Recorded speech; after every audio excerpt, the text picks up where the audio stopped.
That's just ahead.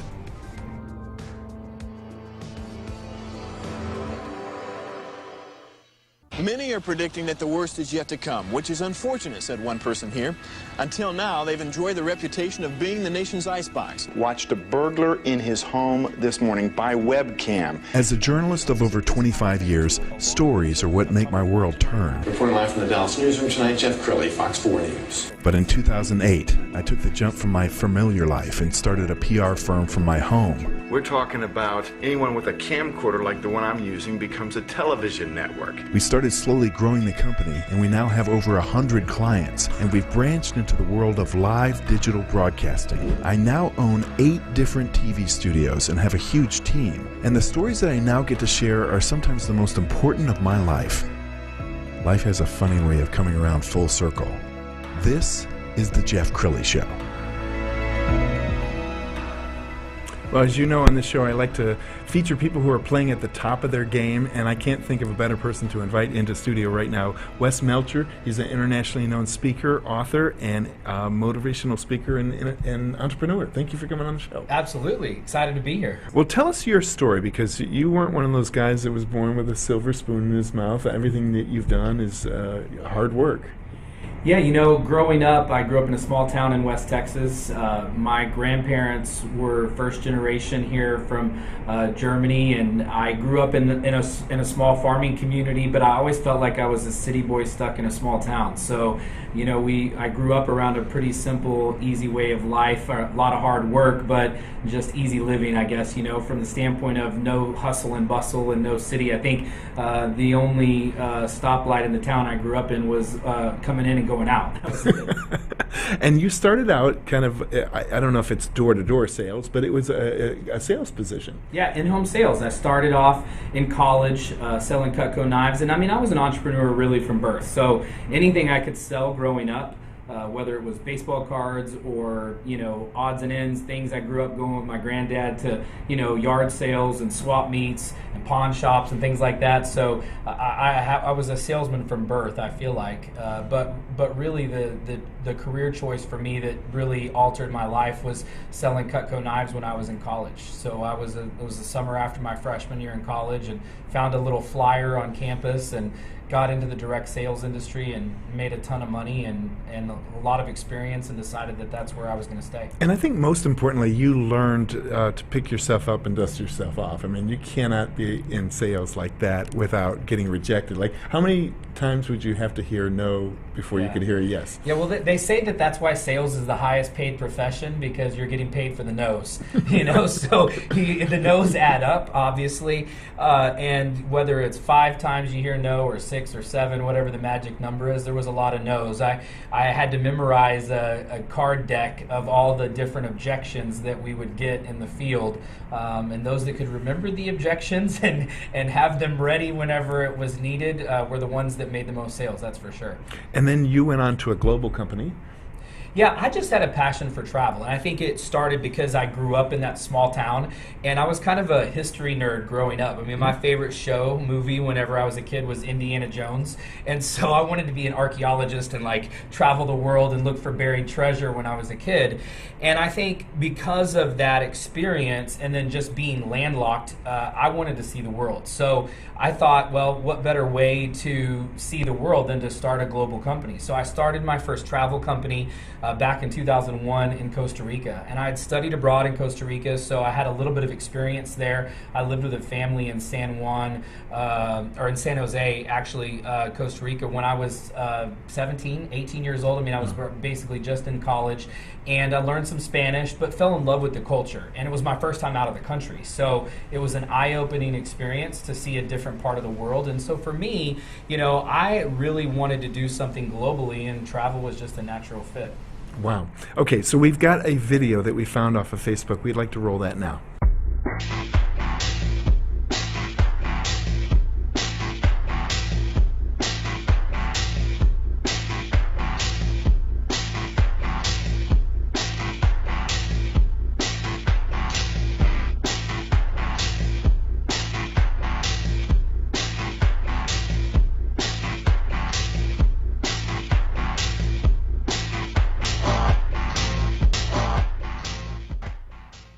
So you've been a fabulous success. Do you still have self-doubt? I mean, playing at the level that you're playing at, do you ever have self-doubt?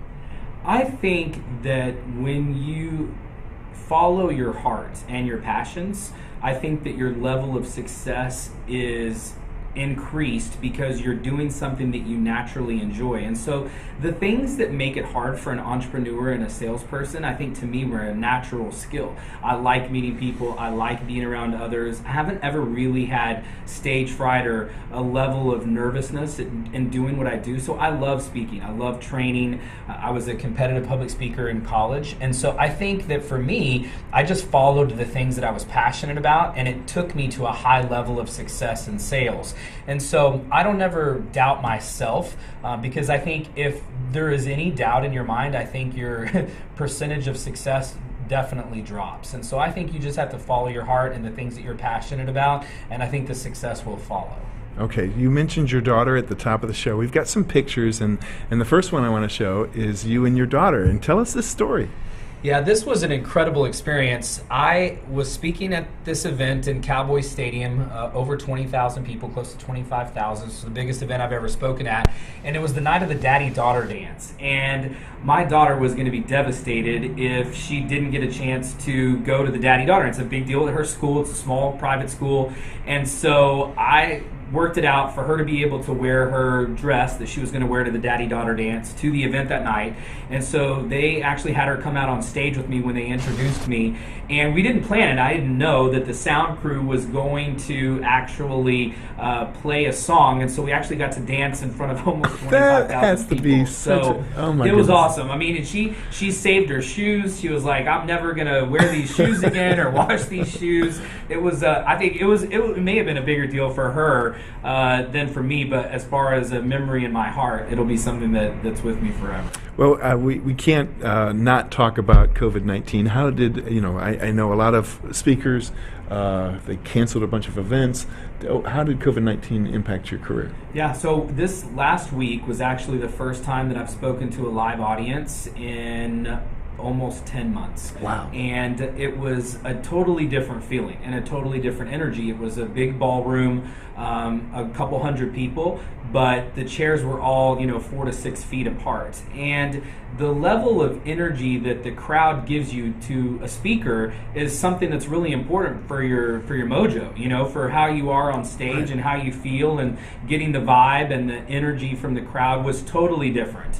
I was glad to be back on stage, super grateful to the company that had me out, and getting a chance to do that because I missed that. That's one of the things really that I love the most. And but the energy and going back to events like what we talked about, 20,000 people. I mean, it's going to be a really long time, I think, before we get back to that type of an event, to that type of an energy level. I really feel bad for the people that are in the entertainment industry.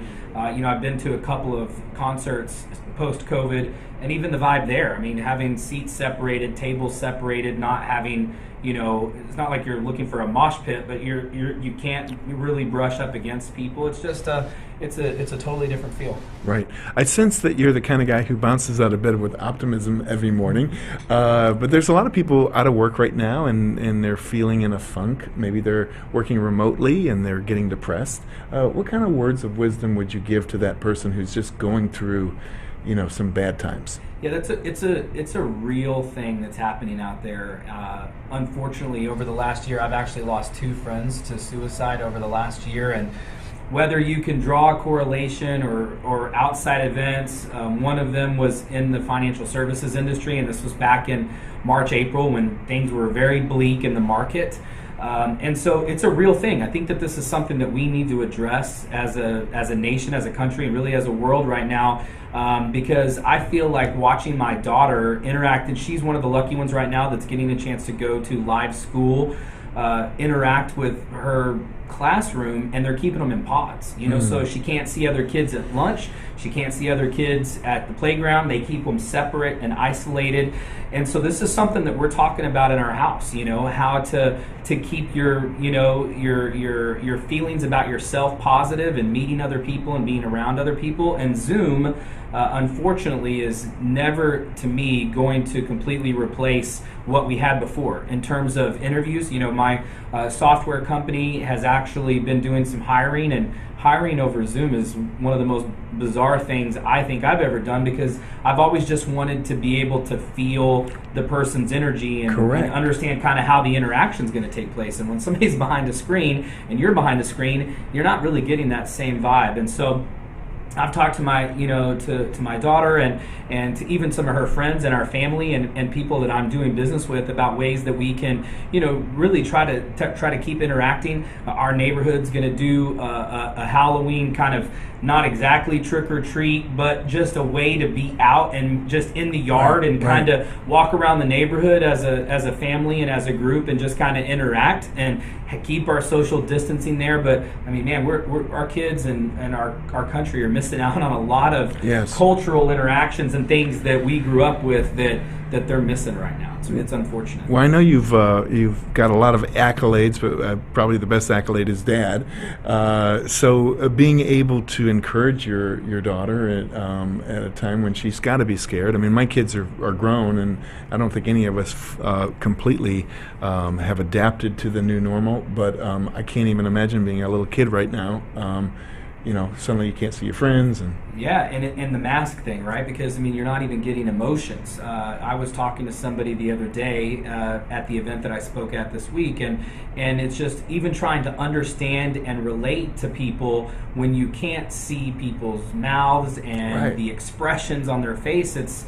You're almost lost. Like, is this conversation going well? Are we connecting? Because I think we've trained ourselves as humans that the nonverbal cues that we give, and most of which are done, when you're communicating through your face, the mask situation is dramatically changing our interaction. Yeah. Well, Wes, we're almost out of time, so that's your camera. Why don't you talk to the viewer and just give them some parting words of wisdom? Yeah, I think that in today's day and age, if you can stay true to yourself, I've pursued a lot of different interests and businesses. Like I said in the beginning, I've always really tried to focus on things that inspire me, motivate me, make a difference. I've worked with a lot of philanthropic organizations and charitable contributions and being involved in church and different activities.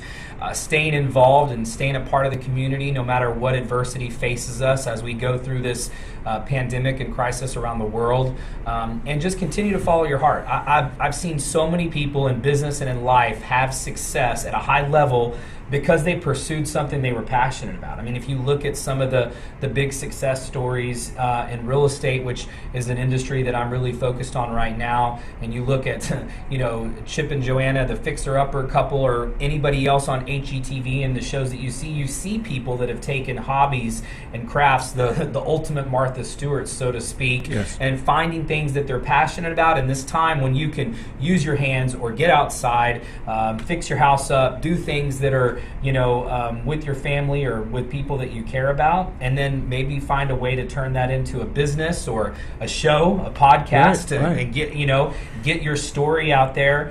Because I think there's a lot of people out there that have talents that they may not have even realized that they could monetize.